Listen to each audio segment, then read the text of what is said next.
Magandang araw mga kabayan. Aarestuhin na nga ba si Senator Bongo at sino ang sinasabing dalawa pa na dating opisyal ng PNP na kasama po sa arrest warrant ng ICC? Pero kagaya ng inaasahan po natin, talagang iditinay na naman yan ng mga nasa gobyerno. Pero ayon po kay Congressman Pulong Duterte, kumpirmado na may warrant si Senator Bongo. At isama po natin sa ating pag-uusapan kung paano po nasupalpal itong si Risa Hontiveros na nagtatalit-talinuhan kung wala pong index card, hindi po masagot. At kung ano-ano na lang yung kanyang pinagsasabi, wala naman pala doon sa bill na kanyang gustong ipasa. So napahiya po kay Senator Pia Cayetano. At syempre, yung mainit na pagtanggap ng mga senador dito kay Joel Villanueva. At balikan natin mga kababayan yung pinakarason kung bakit bumaliktad itong si Joel Villanueva.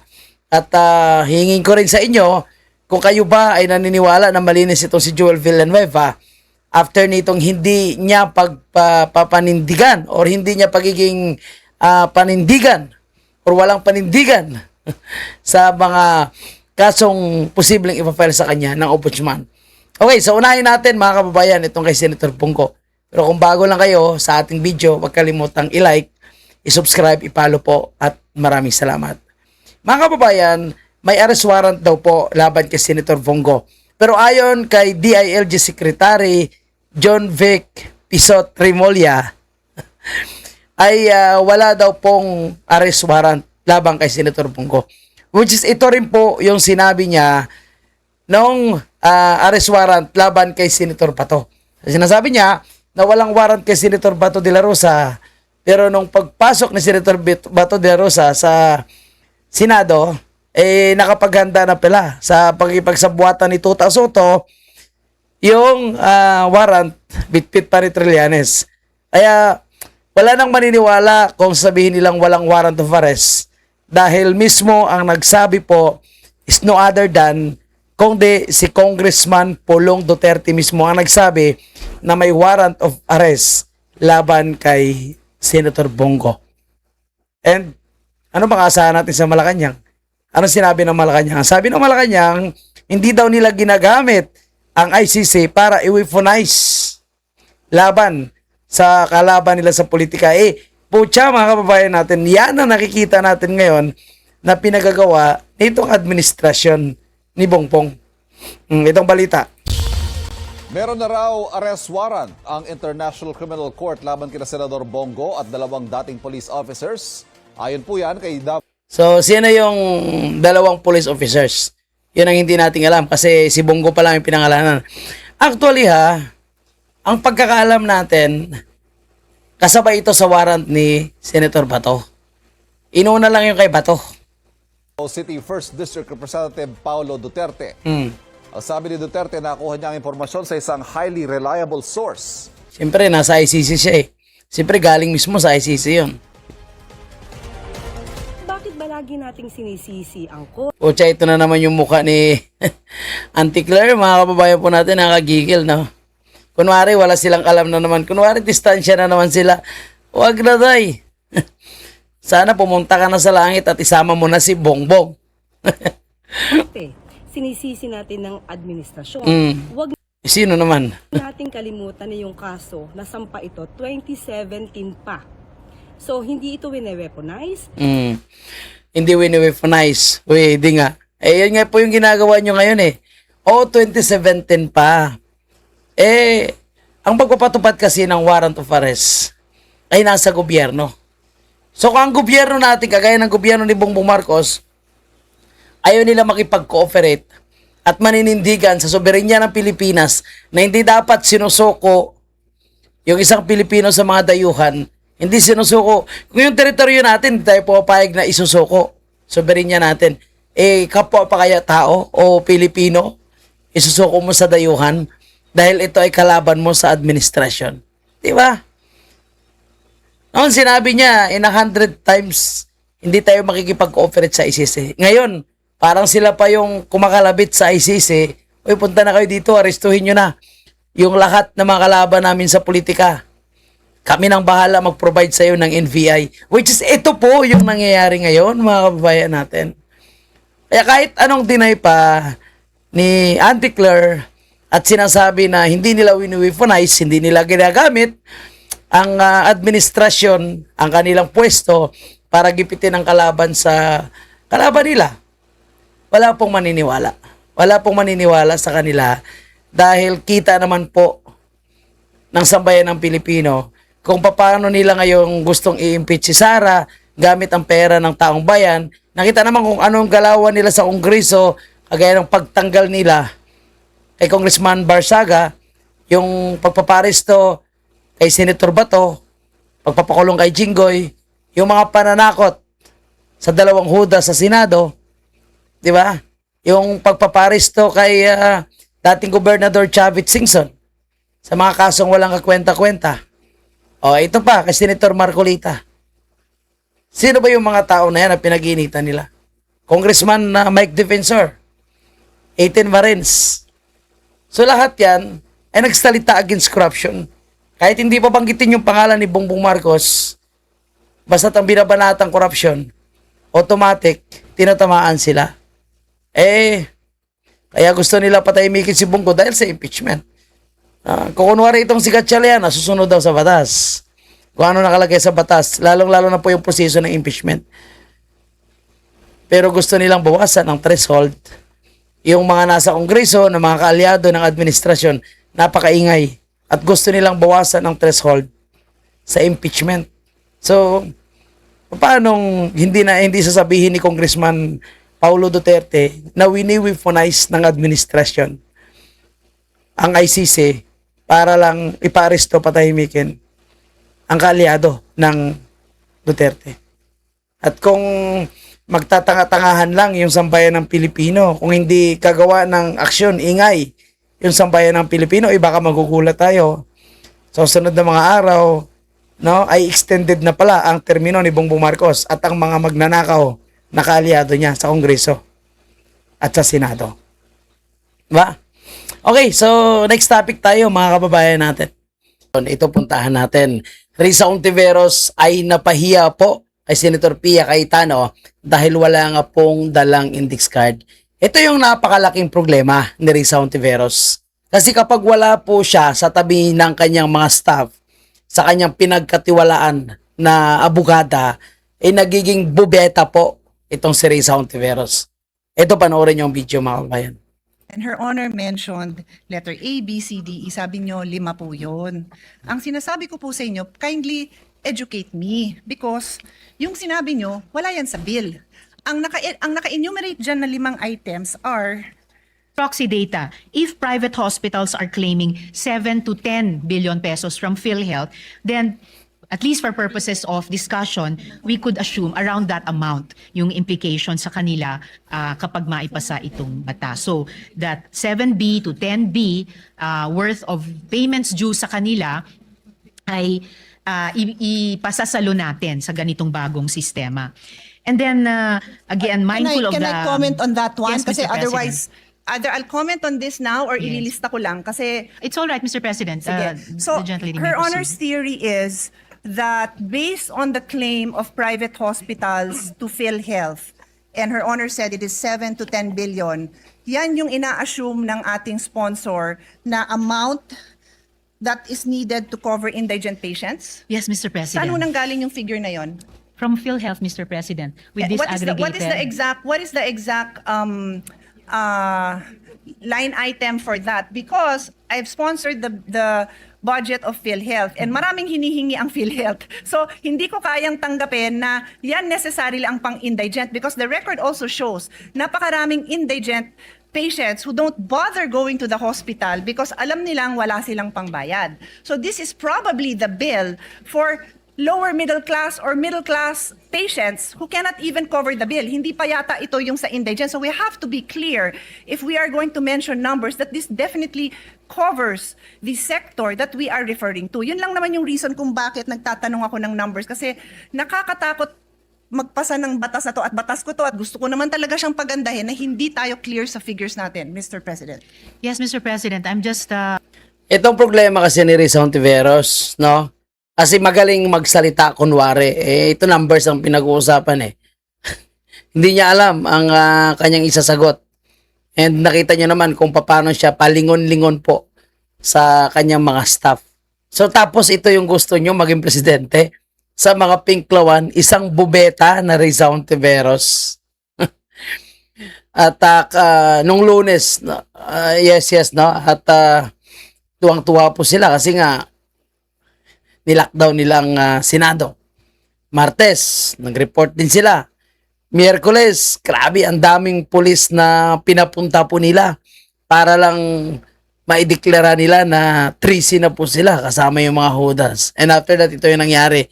Nagkaroon ng mga debate sa sinasabing urgent bill na kailangan daw ipapasa. Pero kita nyo naman kung paano depensahan ni Rizal Ontiveros ang kanyang gustong mangyari na additional or amendment sa dati na pong batas na ipinasa ni Pia Cayetano. Pulling up the disaggregated data for which we came up with this proxy data Tingnan nyo, lingon ng hayop. of a range of 7 to 10 billion pesos. And I will be giving that to the gentlelady during this interpellation or this period of amendments.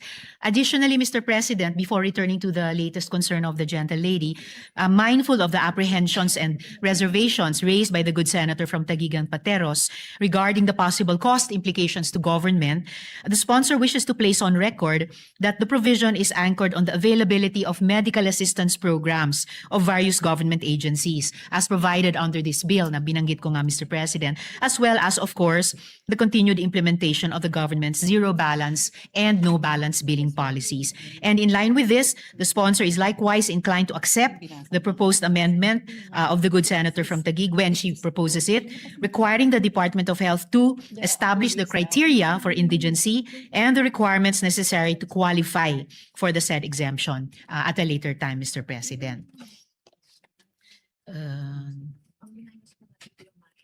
So the latest concern of the gentle lady was So Her Honor made a statement that there are other Ito, pakinggan natin ha. Ito na yung moment na talagang namumula po si Rizal Ontiveros. ways the bill intends to support the indigent patient. And Her Honor mentioned letter A, B, C, D, E. Sabi nyo, 5 po yun. Ang sinasabi ko po sa inyo, kindly educate me because yung sinabi nyo, wala yan sa bill. Ang naka-enumerate dyan na 5 items are, it says the promissory note will be secured by any of the following. So may promissory note pa rin. So Her Honor is simply addressing dalawang sitwasyon natin. Sino ang kailangan magbigay ng promissory note at based dun sa dito sa amendment nyo, the indigents will no longer be required to execute a promissory note. Tapos dinagdag nyo, pero ito yung mga pwede nilang gawin. Wala nga ho yun. Yung sinabi nyo, wala sa bill nyo. Ang nasa bill ay yung mga 5 items that are used to secure a promissory note. So that covers the people who need to pay a promissory note. So Her Honor has to clarify this because it's not, what she's saying is not in the bill. actually, Mr. President, Bubita, no, mga kabayan po natin. Nagdidepensa, nagdidiscuss ng bill, ng batas, ng amendments. Pero wala doon sa kanyang mga amendments na supposed to be kung ano yung pinagdidiscuss nila, nandun lahat sa papel na hawak din ni Pia Cayetano, ni Senator Pia Cayetano. Yung problema, parang invento lang ni Rizal Ontiveros. is in the bill. In fact, in answering this question, Wala nga sa papel na inabot mo. Wala nga doon sa amendments mo. Tapos i-insert mo talaga, ipapasok mo pa rin. nag-take off po ako dun sa page 3, line 17, section 2, na kinwote ng gentle lady from Taguig Pateros. And kaya tinalakay ko po yun na in lieu of the current promissory note system, it's still called the promissory note here, pero hindi na po yung solong mga collateral o ano pa mang meager resources na meron yung indigent patient or family ang magsisecure niyan. Ang magbaback up na po nun ay yung mga social protection agencies at saka government financial institutions natin tulad ng SSS, GSIS, PCSO, DSWD, DOH. So in effect, Can Your the Honor promissory specific- note, if I may just complete sure. this last sentence, the promissory note will no longer be issued by their lonesome nga po ng indigent patient and family, then bahala na sila sa buhay nila kung paano i-honor. In a way, it will be for the benefit of the hospital na mayroong hindi yung mahirap na iyon, pero may government institutions na nagsisiguro sa kanila na you will be paid, Mr. President.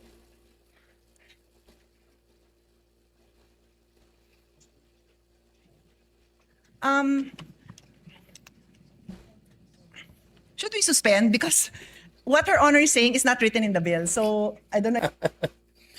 Bubita talaga ito si Reza Ontiveros, mga kababayan natin. No? Yung kanyang pinagsasabi ay hindi nakasulat sa Bill of Amendments na gusto niyang mangyari. So, bubita talaga. Tapos nag-aambisyon pa. Diyos ko, mga kababayan po natin, na magiging presidente. Pinupus talaga ang kanyang sarili. No? Nag-iikot na nga ginagaya si BP Sara. Kay BP Sara talagang trabaho niya at talagang ugali ni BP Sara na mag-iikot sa iba't ibang lugar. So si Reza Ontiveros, yung ngayon ang ginagawa. Nag-iikot sa iba't ibang lugar at pinupos ang kanyang sarili gamit din ang kanyang partido. Itong Akbayan na kunwari ini-endorse siya na tumakbo na magiging presidente. Tapos dito pa lang sa pagpa-file ng mga bill ay hindi mo alam. Discuss ka ng discuss, hindi naman nakasulat. Kaya malaking kahihiyan. Kung si Bongbong Marcos lugmok tayo sa kahirapan, paano pa kaya kung itong si Reza Ontiveros? Ang utak nito is utak taga-bundok, utak corn beef. So mahirap ito yung mananalo. And sa palagay ko, hindi naman talaga ito mananalo. Nag-aambisyon lang. Kaya nakita nyo ngayon kung gaano sila kadesperado para tanggalin yung ating Vice Presidente. Nakita nyo ngayon kung paano siya kumain ng suka para lang, no, ma-eliminate yung ating Vice Presidente. Dating never again, dating tinatawag na magnanakaw, diktador, sinungaling ng mga Marcos, ngayon humihimod na sila ng puwet dahil lang dito. O tingnan mo, ang laki ng insertion ni Reza Ontiveros. Inimbestigahan po ba siya? Pero yung walang insertion, kagaya ni Jinggoy, pinakulong. Si Escudero at si Villanueva naman, supposed to be may kaso, dahil pumanig sa kabila, tumahimik din yung kanilang kaso. Same thing with Reza Ontiveros. Palagay ko kung kontra si Reza Ontiveros kay Bongbong Marcos, makakasuhan at makukulong ito. May mga tinatagong sikreto itong si Reza Ontiveros. Kaya ngayon, gigil sila na matanggal yung ating Vice Presidente. And ang pagmamayabang niya, buti nga, inasupalpal siya ni Senator Pia Cayetano. O ito ngayon, sira na naman ang reputasyon ni Reza Ontiveros. Kaya mamumblema na naman ito ngayon kung paano niya malusutan, kung paano niya na naman malinis ang nasira niya ng reputasyon. Okay, ang susunod nating pag-uusapan, mga kabayan, so balikan natin kung paano po itong si Joel Villanueva napilitang bumaliktad. At ang sabi ng kanyang mga kalyado ngayon ay wala daw kapalit sa kanyang pagbabaliktad. Itong si Joel Villanueva. So kahapon ay nilapitan niya po si Senator Marcolita at binulungan. Siyempre mga kababayan po natin, alam niyo Senator Marcolita, napakatalino po ito. Hindi naman ito basta-basta magpapauto sa kagaya ni Joel Villanueva. Pero bilang isang senador, alam ko si Senator Marcolita ay talagang makikisama yan. Magaling makisama yan, magaling makikipagkaibigan yan. Pero kita natin sa kanyang reaksyon na talagang may sama po siya ng loob. Na kahit binubulungan siya ni Joel Villanueva, nakita mo yung kanyang aksyon. Hindi po siya umiimik, napakatahimik lang po si Senator Marcolita. Katabi niya nga pa nga, itong si Tolpo na napakaingay pagdating po sa impeachment ni VP Sara, napakaingay pagdating po sa usapin ng 18 na Marines. Nakita natin kung paano nila sinisiraan, nakita natin kung paano nila pilit na sinisila yung credibility ng 18 na Marines. Pero pagdating sa usapin ng corruption ng flood control, napakatahimik. Ngayon, habang binubulungan, nakita nga natin ni Joel Villanueva, itong si Senator Marcolita, tahimik lang po ito. Kasi, basa ni Senator Marcolita, kung ano po yung kapalit ng talagang pagbabaliktad ni Joel Villanueva. So bago natin puntahan ang video kung saan pinupuri po ni Rapi Tulfo, pinupuri ng ilang miyembro ng dating 11, Judas 11, or sabihin nating Tuta 11, hanggang naging Tuta 12, hanggang naging Tuta 13, grabe yung pasalamat nila kay Joel Villanueva. Dahil tinuturing nila ngayon na bayani si Joel Villanueva at itong si Escudero dahil sa kanyang pagbabaliktad. At syempre, anong gagawin nila? Ipagmamayabang po nila na wala daw pong kapalit yung ginawang pagbabaliktad ni Joel Villanueva at the same time ni Chis Escudero. Pero ito tingnan nyo, kung paano po binigyan ng taning ni Remulla itong si Joel Villanueva bago siya bumaliktad. Of course, hindi naman Senator Jinggoy, meron pa kaming tinatapos rin at sa dumating panahon, mapafile na rin namin yung kay Senator Joel Villanueva. Senator Joel Villanueva. Senator Joel Villanueva. Joel Villanueva. Isang kilog na rin, ngunit kinakailangan kasi puliduhin ang gusto yung pagkakalahat ng impormasyon at ang ebidensya na kasama. Flanker rin. Kung kay Senator Villanueva, anong time kayo? Mga ilang weeks ko? Ayan. Baka 2 linggo pa. 2 linggo pa. Painit na painit. So 2 linggo yung binigay sa kanya na taning. Kaya sakto. Itong special session na ito, ipang 2 linggo yan. O sakto yung kanyang pagbabaliktad kasi May 28, 2026. Binigyan siya ng 2 weeks na taning bago i-file yung kanyang kaso sa ombudsman. Ngayon, tinuturing po gusto ko lang emphasize na ang hero bayani ng mga Tulfo at ng kanyang kasamahan, itong si Joel Villanueva at Chis Escudero. Eh syempre, di ba? Nakalain mo. Nangako ka na doon na kahit anong mangyari, hindi tayo bibitaw, lalaban tayo. Kaya nang ginawa ni Senator Jinggoy, lumaban siya, naninindigan, di baling makulong, basta't may paninindigan. Itong dalawa, di baling mawala ng paninindigan, huwag lang makulong. Kaya ang Jesus is Lord, naging Judas is Lord, and Junior is Lord, Marcos is Lord na. talaga rito ay yung si Senator Chis Escudero at saka si Senator Joel Villanueva. Dahil had it not been for them, the future of the Senate is going to be murky. Kayo nga ang sumira eh. Dahil nabisto po yung kanyang involvement sa mga pagnanakaw. Nabisto po yung pagiging tuta nyo ng palasyo. So sumisira talaga ng imahe. Kayo, at kahit pa nagbago ang liderato, hindi man magbabago yung pagtingin ng taong bayan sa inyo ngayon. Lalo pang kadiri yung tingin sa inyo ngayon ng taong bayan. Dahil obvious naman, magaling kayo magsalita, magaling kayo away kabit. Sabagay, mahilig magkabit.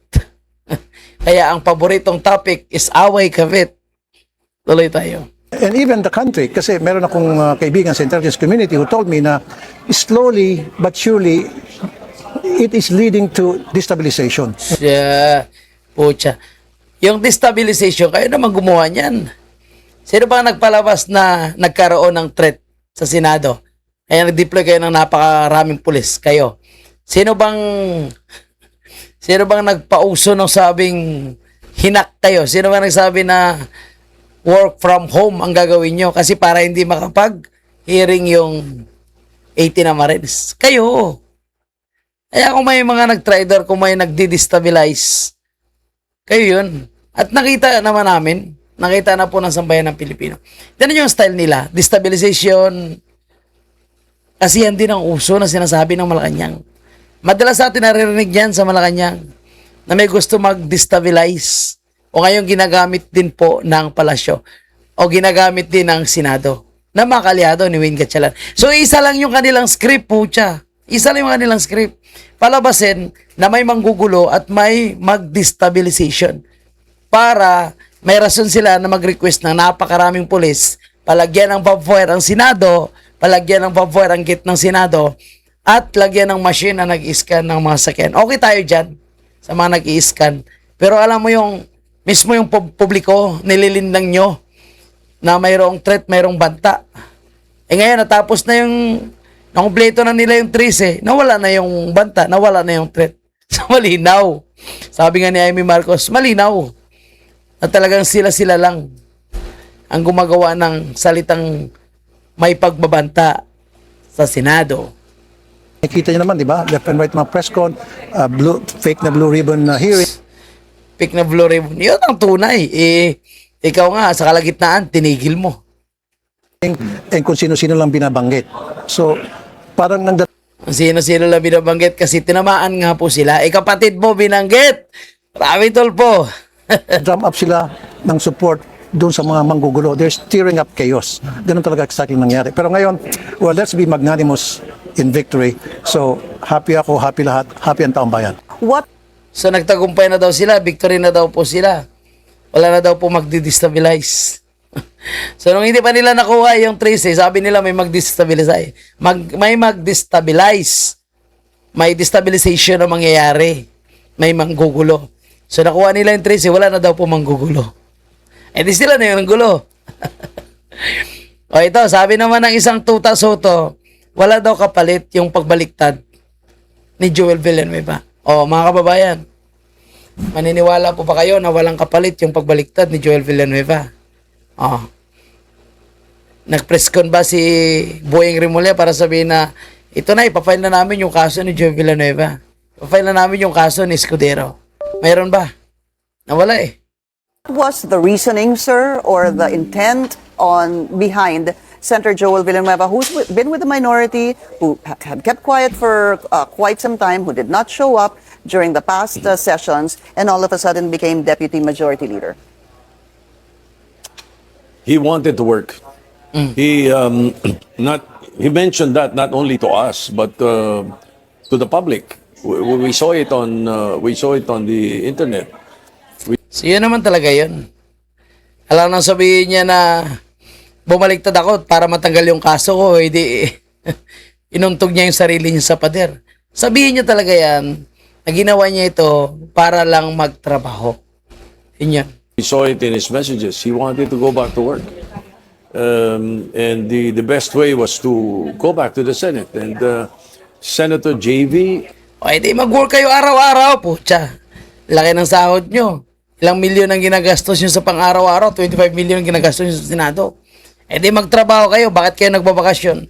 Sabi ni Joel Villanueva na gusto niya magtrabaho. Bakasyon naman yun O magtrabaho siya dapat araw-araw kahit nakabakasyon. Hindi yun. Putya, hindi yun rason na. Sabihin nyo dahil gusto niya lang magtrabaho. Ginamit nyo lang yun. Kunwari special session. Ano yun? Yung pagdeklara na national flower, pambansang bulaklak ang waling-waling. Yan yung ginawa niyong special session. And Senator Raffy Tulfo and Senator Sherwin Gatchalian were talking to him. They had conversation. Okay. May kapalit nga. Natakot. Grabe yung pagkapanalo ni Win Gatchalian, no? Matinding mga pananakot, matinding, kumbaga, malaking pera pa yung kanilang nilabas. Gumamit pa sila ng kapulisan, gumamit pa sila ng NBI, gumamit sila ng ombudsman, gumamit din sila ng DOJ para ma-install si Win Gatchalian. Ang dami nilang ginastos, ang dami nilang pahirap dahil sa takot nila na hindi ma-impeach si Sara, sa takot nila na matuloy ang investigation sa flood control. Isa to sa pinangalanan, kababayan, si Soto.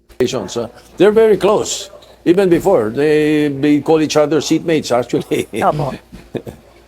So they never lost contact. They never lost contact with each other, even if Joel was with the minority or the past majority.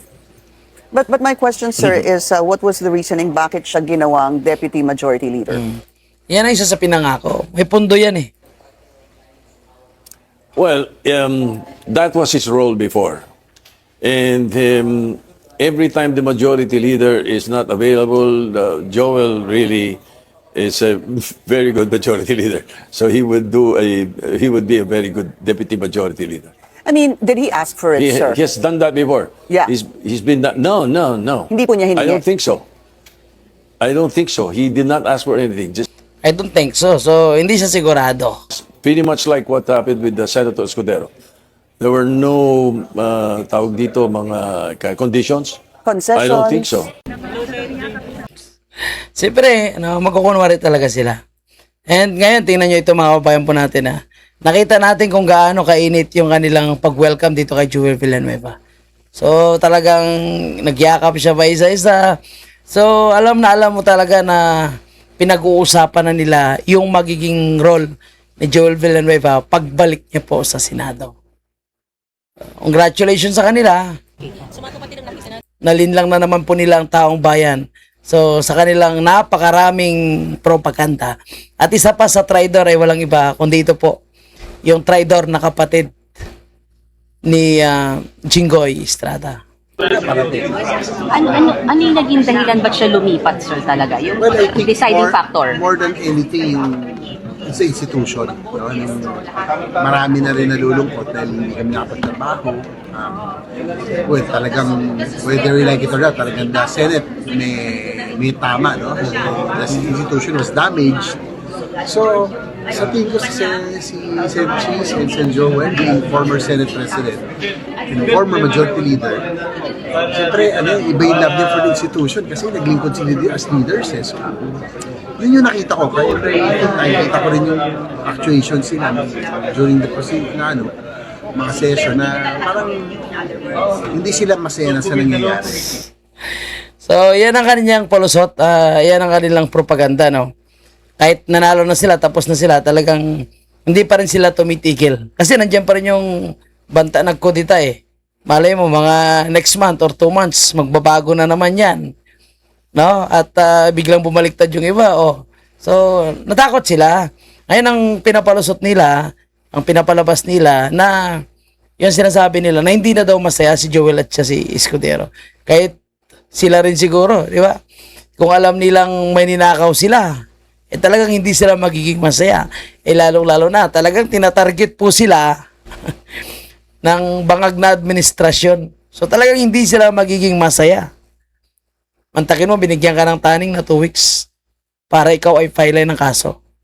So, may rason sila para hindi maging masaya. Takot sila eh. Si Jinggoy lang talaga yung nakita natin na may bayag, may paninindigan sa pagkakataong ito. Kasi kahit ano pang mga pananakot sa kanya, kahit ano pa yung kaso na i-final sa kanya, hindi niya ito sinukuan. And ito rin yung posibilidad na mangyari kay Bongo ngayon. Si Bongo may warrant of arrest sa ICC. Pero kung kaya niyang lumipat, kaya niyang magkabilang bakod, ipalagay ko ligtas din siya. And I think ganun din. Kaya nga ang appeal ako sa mga colleagues ko last week, bago pa na buo, let us think of the institution in the country kasi wala na tayo nagagawa. Wala na daw sila nagagawa. Alam niyo mga kabayan po natin, ang mga grupong ito, nung sila ay nag-walk out, dapat inisip nila yon na sayang naman yung pag-walk out natin, dapat nagtrabaho na lang tayo. Di ba?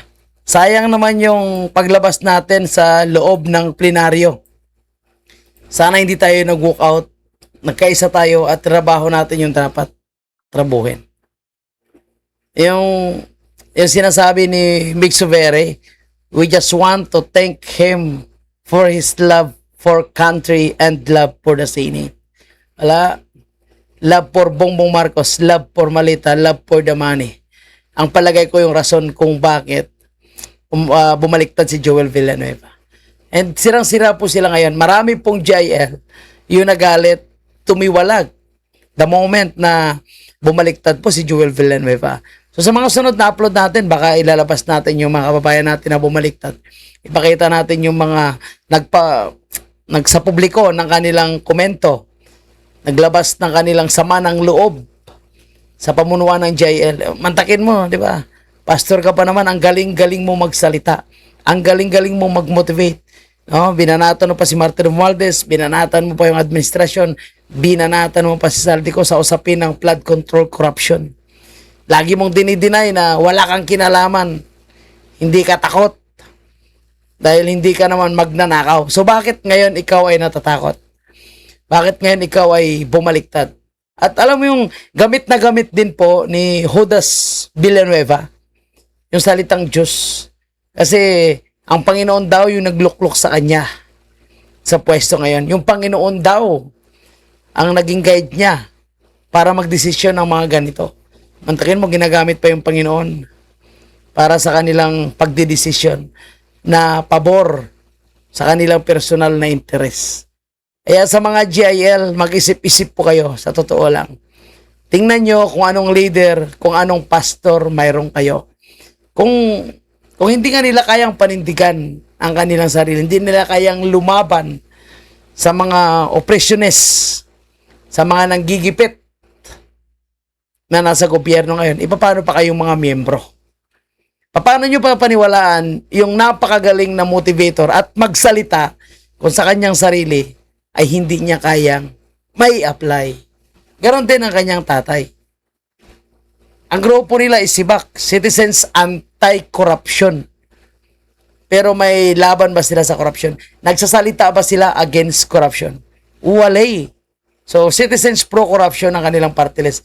And yung sinasabi ni Joey Villanueva na yung advocate niya is to fight against corruption. Noon yun. Ngayon is to protect the corrupt politician. And to protect yung mga nagko-cover sa flood control investigation. Nakadismaya pero yun na. Kaya tandaan natin kung sino po yung mga taong ito. Tandaan nyo po. And abangan ngayon, bantayan natin yung impeachment ni VP Sara. Kasi ang flood control investigation, palagay ko mawawala na yan. Lalo na balik na naman kay Ben Dalo, yung pagiging chairman ng Blue Ribbon. So yan lang muna yung ating update. Maraming salamat po. Thank you. At kung hindi pa kayo nakasubscribe, mag-subscribe. At kung hindi pa kayo nakalike, palike. And this channel is monetized. Pwede kayo mag-send ng super chatter, membership, super thanks. Maraming salamat po.